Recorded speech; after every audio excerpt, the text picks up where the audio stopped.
Hello, ನನ್ನ ಹೆಸರು ತೀರ್ಥು ವಿಜಯಪುರದಿಂದ. ನಾನು ಈ ಇಂಟೀರಿಯರ್ ಕೋರ್ಸ್ ಬಗ್ಗೆ ಸ್ವಲ್ಪ ಹುಡುಕ್ತಾ ಇದ್ದೆ. ಅಂದ್ರೆ ನಾನು ಬೇಸಿಕಲಿ ಸಿವಿಲ್ ಇಂಜಿನಿಯರ್. ಹಾಗೆ ನನಗೆ ಒಂದ್ ಸ್ವಲ್ಪ ಇಂಟೀರಿಯರ್ ಅಲ್ಲಿ ಇಂಟ್ರೆಸ್ಟ್ ಅನಿಸ್ತು. ಇವ್ರದ್ದು ಪೇಜ್ ನಾನು ಇನ್ಸ್ಟಾಗ್ರಾಮ್ ಅಲ್ಲಿ ನೋಡಿದೆ, ಆರ್ಟಿಫೈ ಇಂಡಿಯಾ ಅಂತ ಹೇಳಿ. ನಾನು ಪೇಜ್ ನೋಡಿದ್ಮೇಲೆ ಸ್ವಲ್ಪ ಸರ್ಚ್ ಮಾಡ್ಕೊಂಡೆ. ಸರ್ಚ್ ಮಾಡಿದ್ಮೇಲೆ ಅದ್ರಲ್ಲಿ ಎಲ್ಲ ಅವ್ರ ರಿವ್ಯೂಸ್, ಆಮೇಲೆ ಅವ್ರ ಬ್ಯಾಕ್ ಗ್ರೌಂಡ್ ಎಲ್ಲ ಚೆಕ್ ಮಾಡಿ ಚೆನ್ನಾಗಿ ಅನಿಸ್ತು. ಚೆನ್ನಾಗಿ ಅನಿಸಿದ್ಮೇಲೆ ನಾನು ಕಾಂಟ್ಯಾಕ್ಟ್ ಮಾಡಿದೆ.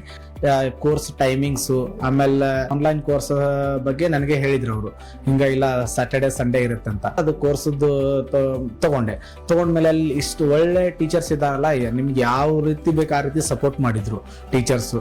ನೀವು ಯಾವುದೇ ರೀತಿ ಡೌಟ್ಸ್ ಕೇಳ್ರಿ, ಏನ್ ಬೇಕಾದ ಇದು ಮಾಡಿದ್ರು ನಮ್ಗೆ ಹೆಲ್ಪ್ ಮಾಡಿದ್ರು. ಆಮೇಲೆ ಮತ್ತೆ ಪ್ರಾಕ್ಟಿಕಲ್, ಬರೀ ಇಂಟೀರಿಯರ್ ಡಿಸೈನ್ ಕಲ್ತ್ರೆ ಆಗೋದಿಲ್ಲ. ಎಕ್ಸಿಕ್ಯೂಷನ್ ಮಾಡ್ಬೇಕಾದ್ರೆ ಸೈಟ್ ವಿಸಿಟ್ ಮಾಡಬೇಕು, ದೊಡ್ಡ ದೊಡ್ಡ ಬಿಲ್ಡಿಂಗ್ಸು, ಆಮೇಲೆ ವಿಲ್ಲಾಸ್ ವಿಸಿಟ್ ಮಾಡ್ಬೇಕಂತ ಇರುತ್ತೆ. ಮಟೀರಿಯಲ್ ಸೆಲೆಕ್ಷನ್ಸ್ ಆಗಲಿ, ಹೋಲ್ಸೇಲ್ ಮಟೀರಿಯಲ್ಸ್ ಎಲ್ಲಿ ಸಿಗುತ್ತೆ, ನೀವು ಯಾವ ರೀತಿ ಕ್ಲೈಂಟ್ಗೆ ಅಪ್ರೋಚ್ ಆಗಬೇಕು, ಅಂದರೆ ದಿ ಬೆಸ್ಟ್ ಪ್ರಾಡಕ್ಟ್ ಹೆಂಗೆ ನೀವು ಔಟ್ಪುಟ್ ತೆಗಿಬೇಕಂತ ಹೇಳಿದರು. ಅದೇ ರೀತಿಯಾಗಿ ನನ್ನ ಕೋರ್ಸ್ ಕಂಪ್ಲೀಟ್ ಮಾಡ್ಕೊಂಡಿದ್ದೀನಿ. Okay, thank you.